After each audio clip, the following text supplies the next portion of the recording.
Asan? Ito? Bukas yan?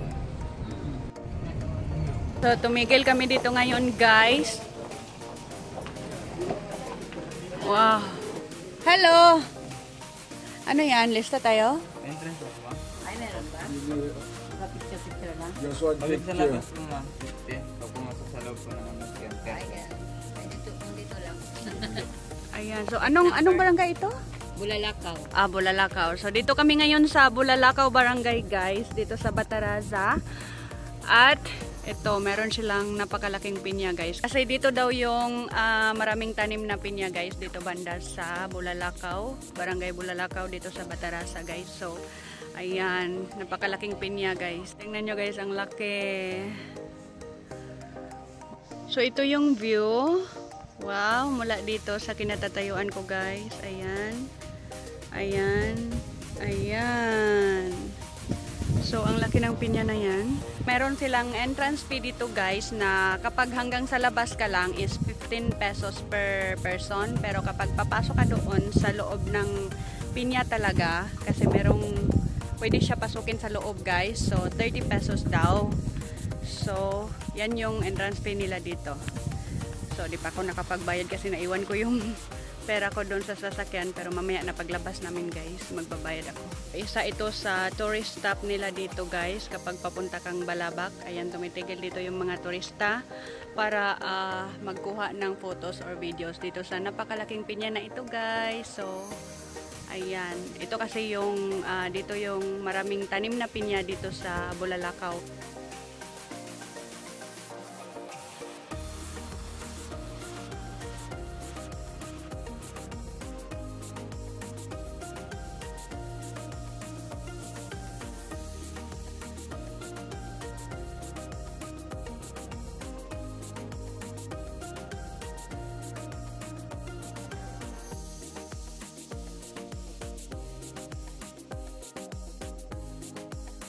Pasok tayo, guys, sa loob.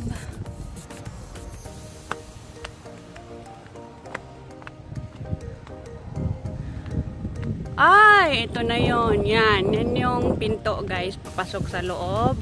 So, pasok tayo. Wow, ang laki ng pinya.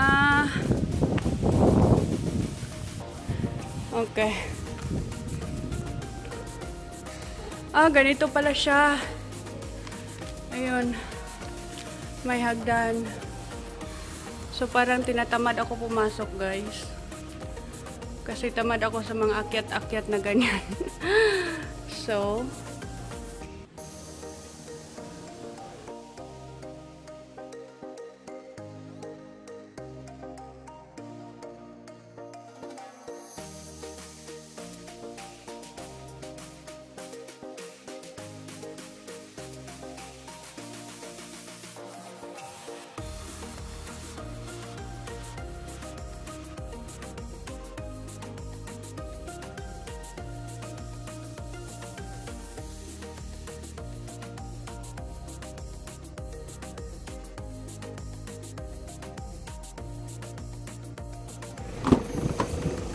ayan, so let's go.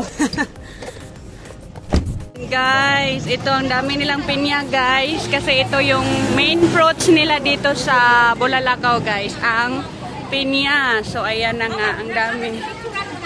Oh. Wow. Bagong harvest po. Matatamis po, ma'am. Yeah. Araw-araw namin pinapakisaan, ma'am. Oh, wow.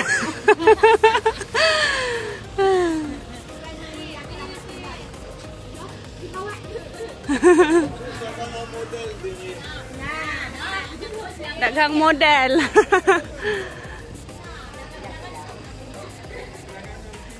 Wow.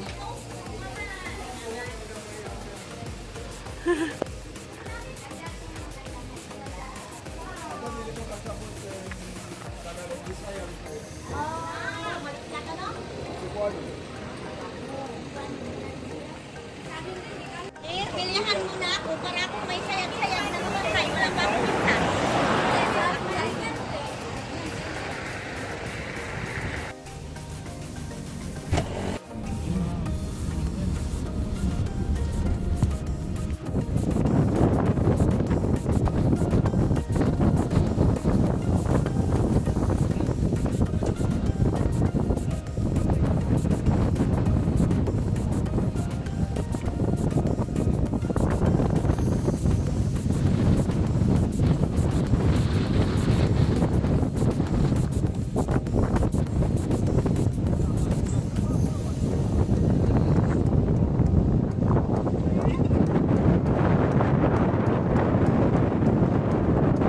nakarating na talaga kami dito sa destination namin guys. So dito na kami ngayon sa Buliluyan.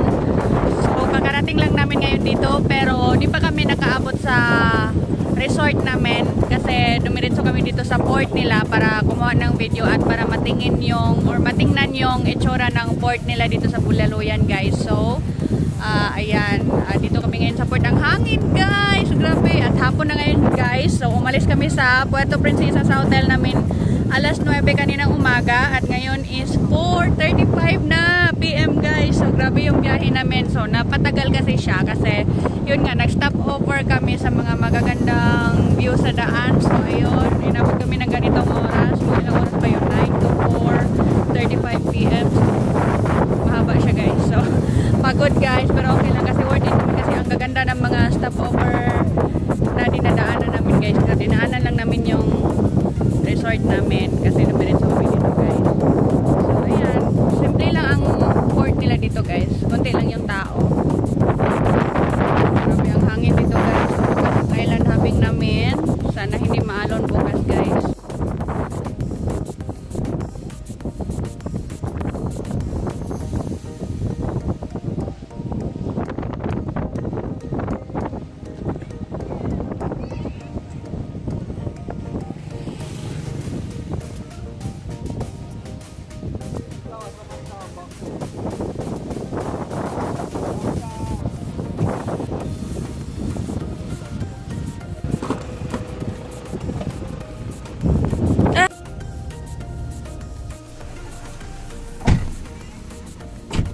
Dito na kami guys. So nakarating na kami dito sa destination namin sa Sunseas Beach Resort. So ayun, bababa na tayo guys.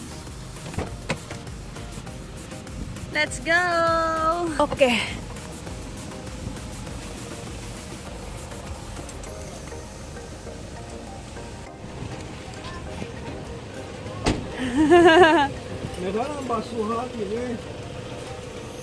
Ayan, dito na tayo guys. That's basura? Ano, ako yung magbibisaya ng malambing. Dili Bisaya ako malambing, dili ako Bisaya ba.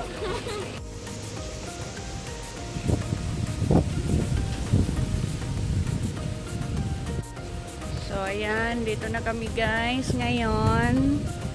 Wow, may mga kubo-kubo sila dito guys kasi tuwing weekends may mga magpupunta dito na mga group of friends or families at nag-picnic sila dito guys. So ayan, ito yung place nila guys. Yan, daming kubo-kubo. Wow, gandang mga table dito guys. Oh. Wow, what's this? Sunrise, sunset. Wow, coffee.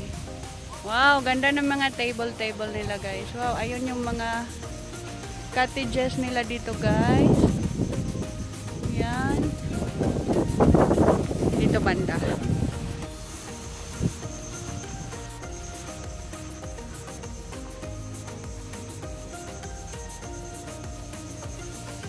So ito yung beach nila guys. Wow, white sand. At ayan. Wow. Wow, white sand sila dito guys.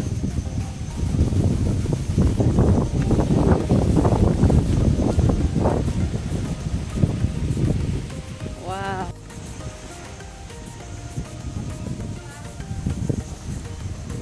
Wow.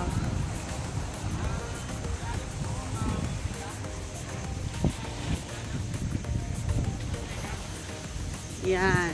Ito naman yung accommodation nila dito guys. Meron silang 6 rooms.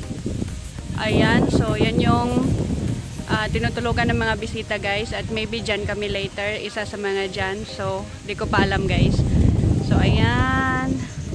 Wow. Pero itong mga kubo-kubo na ito guys is para yan sa yung mga pupunta dito na group of friends, families, magpipiknik, tuwing may birthday, weekend, ganyan.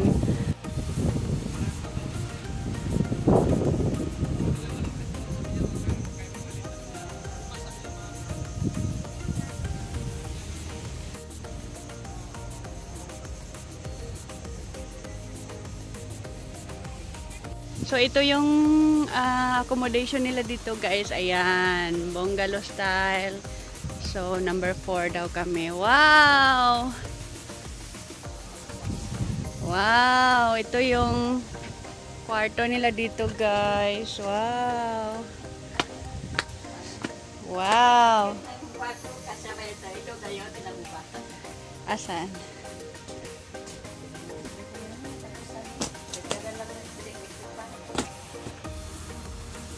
Hindi aircon, no? Tama. Okay. Ayun. So, hindi siya aircon, guys. At electric fan lang. At ayan, merong mosquito net. Ayun yung electric fan sa taas. Tapos, ayan. Okay. Okay lang siya. Tapos yung CR. Oh, ayan. So, dito yung CR, guys. And walang gaanong special dito sa CR. Wala nga. Ayun, ano lang. Wala kayong hot water? Wala. Pero hindi siya maano kasi gawa ng, di ba, galing sa ano, Ah. galing sa ano, yung sa ano ba? Sa Balon? Oh, Ah, sa balon. gamit ang ano. Okay, sige. Okay. Okay lang siya, guys, for 150, no? Mm-mm. Okay, so ito yung room, guys. So, tamang-tama lang siya sa price. 1.5 per night, guys. So, yun nga, wala siyang aircon, fan lang. Pero with breakfast na siya. At tapos, meron siyang sariling CR sa loob. Ayan. At, kulambo siya. So, ayan. Wala siyang aircon. So, ayan. Okay lang. So, okay lang sa price niya. So, dito kami ngayon sa Sunseas Beach Resort, guys. So, ayan, kapag nagpunta kayong Balabac, so, pwede kayo dito mag-book ng accommodation nyo dito sa Buliluyan Park ng Balabac. Tawag siya na Sunseas Beach Resort. So, mura lang yung accommodation dito. 1.5 with breakfast na yon. So, okay, guys. So, sa amin okay lang ito kasi one night lang naman kami, or I don't know kung mag-extend ba ito asawa ko. Plano namin is one night lang. So, I don't know sa kanya. So, ito yung bed. So, good for 2 person lang talaga siya, guys. Ano to dito? A little cabinet. Ayan.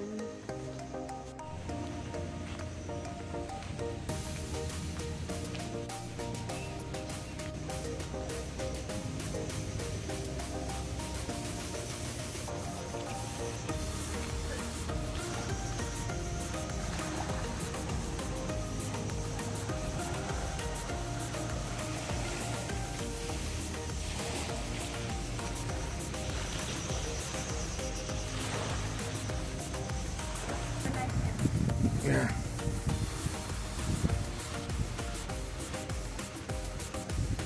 Okay.